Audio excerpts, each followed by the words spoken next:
Donald Trump gaining ground in key swing states, including Colorado. A new poll shows he leads Hillary Clinton by 1 point in Colorado. Well within the margin of error, of course. Gary Johnson and Jill Stein trailing far behind. Meanwhile, before Hillary Clinton and Donald Trump square off again, their running mates will face off in their one and only vice presidential debate. Democratic Senator Tim Kaine and Republican Governor Mike Pence getting ready for their turn in the spotlight this Tuesday night. Democratic Congresswoman Diana DeGette of Colorado is House Chief Deputy Whip and a Clinton campaign supporter. Congresswoman, good to see you. Thanks so much for joining us. Good morning, Maria. Great to be with you. So let's talk about Colorado. You probably are surprised by these numbers. Did you ever think it would be this close? I actually am not surprised by these numbers. Colorado has been a purple state for years and years. We think it's trending Democratic, but we were expecting the polls to tighten up. Right now, here in Colorado, just like a lot of the other swing states, the whole game is the ground game. How can you get your voters out to the polls?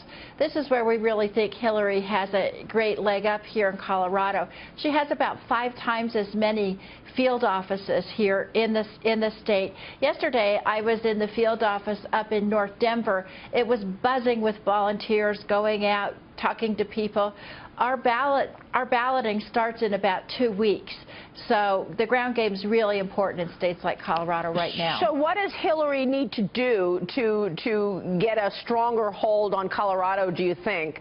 Donald Trump obviously spending time there and has been effective, and now he's up. Well, we're also going to be seeing a lot of appearances from the Clinton campaign. We've already had Secretary Clinton here. We've had President Clinton. In about a week, Tim Kaine will be back in Colorado. So we'll have a lot of surrogates and the candidate herself coming through. The messages that resonate with Coloradoans are that we need to build all Coloradoans up. We need to build everybody's income. We need to think about college affordability. We have a large number of millennials moving into Colorado, and they're concerned about college affordability and issues like that. So she needs to continue to get her message out. We need to continue to work. I will tell you, yesterday, though, the enthusiasm that I saw among these young volunteers was really heartening to me, because Bernie, of course, had a big presence here in the primary, and it seems like they've all shifted over now to strong support for Hillary. You know, it's interesting because the Bernie Sanders supporters are all up in arms now about another comment Hillary Clinton made. She said Bernie Sanders supporters are living in their mother's basement, which is, of course, when her mic was hot yesterday. That's been trending. What does she need to do to really lure that voter who, on and on, we hear from millennial voters, and they say, I'm just not going to come out. I'm going to stay home and not vote at all. Hillary Clinton is actually being empathetic with those younger voters who are forced to live in their parents' basements and whose votes need to rise along with everybody else as we put together economic programs that are going to benefit all Americans. These millennials, they're trying to pay off college loans.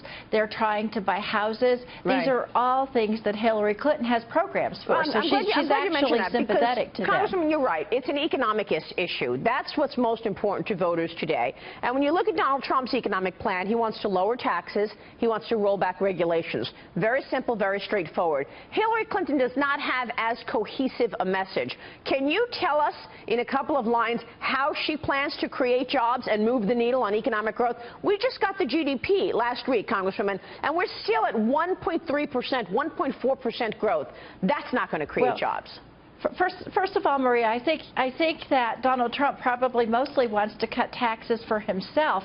The revelation that came out yesterday that he took $1 billion loss and didn't have to pay corporate taxes for 18 years. While it might be legal, I don't think it's going to sit well with those millions of Americans who've been having to pay taxes for all of these years. And Hillary Clinton has a strong plan for tax relief for the middle income. Part of that is going to be making the very, very wealthy pay their fair share of taxes. And I think we can all agree that that's an equitable way to go. Well, the problem is when you raise taxes on the highest earners, you hit small business. And we all know that small business is the area of the economy that's the job creators. So if Hillary's going to raise taxes on small business, isn't that going to bust up this plan in terms of economic growth? Actually, the very wealthiest, people like Donald Trump, that's not small business. The people like Hillary Clinton's dad and other people who really are small business people, they will get tax relief under Hillary's plan. But trickle-down economics has never proven to work, and it certainly hasn't worked recently.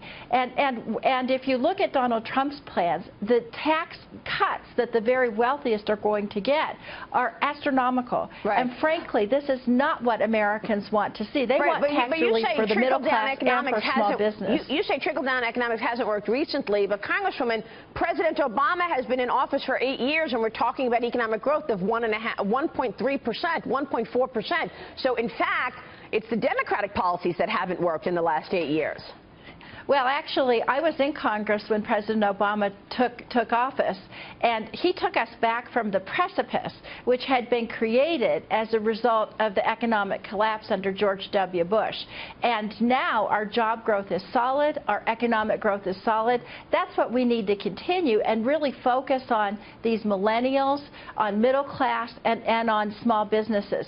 So Hillary has a whole plan that people can look at, but certainly giving more tax cuts to billionaires like Donald Trump is not going to be the solution. All right, we will leave it there. Congresswoman, good to have you. Thank you so much for joining us. We appreciate it. Great being with you, Maria.